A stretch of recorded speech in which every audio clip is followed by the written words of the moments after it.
அன்பின் மொழியில் இன்றைக்கு குறைகளை உணர்த்துதல் என்ற தலைப்பின் கீழாக பார்க்க போகிறோம்.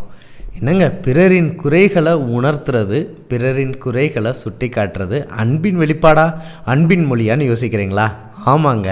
அநேக நேரத்தில் நாம் யாரையாவது ரொம்ப அதிகமாக நேசிக்கிறோம் அப்படின்னா அவங்ககிட்ட உள்ள குறைகளையோ தீய பழக்க வழக்கங்களையோ நாம் சுட்டி காட்ட தவறுவோம்.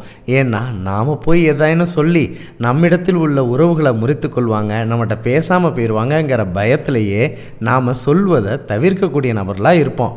ஆனால் ஆண்டவராகிய இயேசு கிறிஸ்து யாரை அதிகமாக நேசிக்கிறாங்களோ அவங்ககிட்ட உள்ள குறைவுகளை சொல்வது அவங்களுடைய வழக்கமாகவே இருந்துச்சு.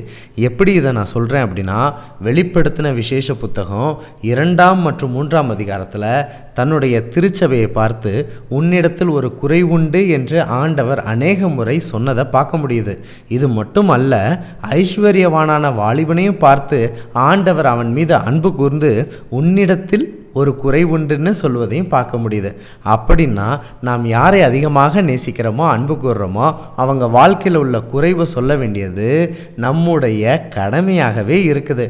இன்னும் ஒரு உதாரணத்தை நான் சொல்கிறேன். தாவீது கூட தவறு செய்து உணராமல் இருந்தபோது நாத்தான் என்ற தீர்க்கதரிசியை ஆண்டவர் அனுப்பி ஒரு கதை வடிவில் ஆண்டவர் அவருடைய குறைவுகளை உணர்த்துறாங்க. உடனே தாவீது மனம் திரும்பி ஆண்டவர்கிட்ட முறையிடுவதையும் தன் மனதை ஒப்பு கொடுத்ததையும் பார்க்க முடியுது. இதிலிருந்து நம்ம கற்றுக்கொள்ளக்கூடிய ஆவிக்குரிய பாடம் என்னன்னா, நாமும் நம்முடைய நண்பர்கள் நம்மை சுற்றிலும் உள்ளவர்கள் ஏதேனும் குறைகளில் இருந்தால் அன்பினாலே அந்த குறைகளை எடுத்து அழகாக அவர்கள் இதயத்தில் உணர்த்தக்கூடிய நபர்களாக இருக்க வேண்டும்.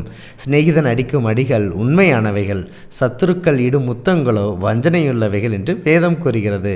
இயேசுவை போன்று பிறரின் குறைவுகளை நாமும் எடுத்து கூறி அதை அவர்களிடத்திலிருந்து நீக்க முயற்சிப்போம். பகிர்வோம் இயேசுவை என்றும் அன்புடன் பைபிள் ஸ்கூல்.